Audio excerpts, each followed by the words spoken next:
Hi, I'm Sarah Cosgriff and I'm a project worker for Schools Out UK, an LGBT plus education charity which founded LGBT plus History Month. The theme for 2022 is Politics and Art. The arc is long.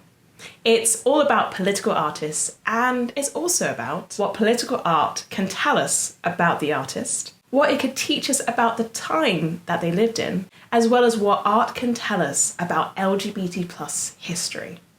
We've picked 5 icons to represent the theme of politics in art: Doris Braum Hat, Jean-Michel Basquiat, Keith Haring, Fiore de Henriquez, and Aguhar. Doris Braum Hat was an artist as well as a socialist and activist. She fought for the right for women to vote. Even though there weren't a lot of people who were out in her time, she didn't mind that the locals knew she was a lesbian. Her home in Clevedon became a meeting place for like-minded people to talk about art and politics. It was also where Hatt hosted free art classes and talks on art history. Jean-Michel Basquiat was a bisexual and black painter who would often reference his heritage and history. Identity and oppression were also key themes in his work.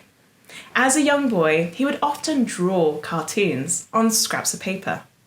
Later, his signature was a crown with 3 peaks, which can represent his admiration for great poets, musicians, and athletes, as well as his own ambition to be a great artist.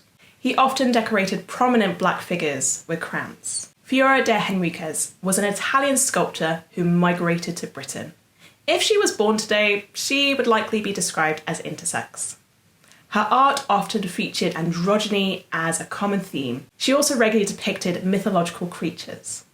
She was also known for making sculptures of well-known people like American television host Oprah Winfrey, British actor Laurence Olivier, and artist Augustus John, who was the brother of painter Gwen John. Keith Haring was a gay American pop artist who used his art to advocate for safe sex and AIDS awareness. He created public artworks in cities across the world, which often had social messages. After being diagnosed with AIDS, he created the Keith Haring Foundation, and this aimed to provide funding to AIDS organisations. His images are still very popular. You can still find his barking dog, baby, and 3-eyed face being regularly used today. Agaha was a trans feminine performance artist, writer, and activist. She focused on queer expression, body positivity, and having multiple identities. Her art forms included writing, video performance, photography, rope sculptures, zines, and watercolour painting.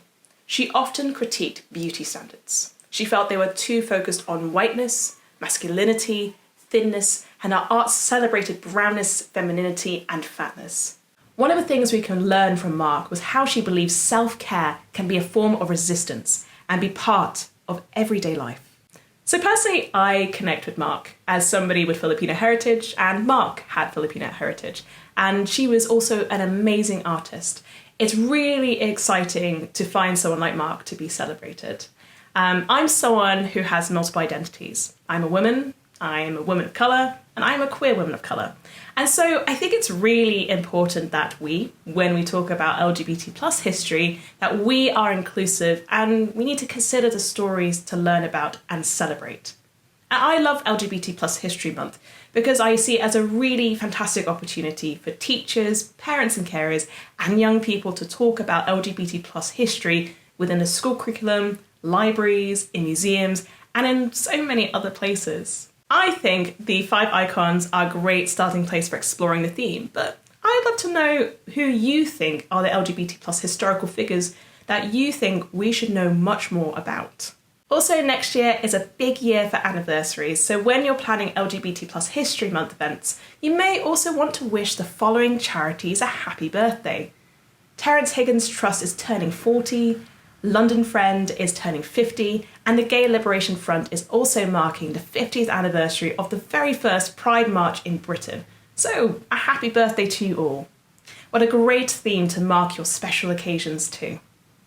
I'm looking forward to seeing what you all do in February next year for LGBT plus History Month 2022, Politics and Art. The arc is long.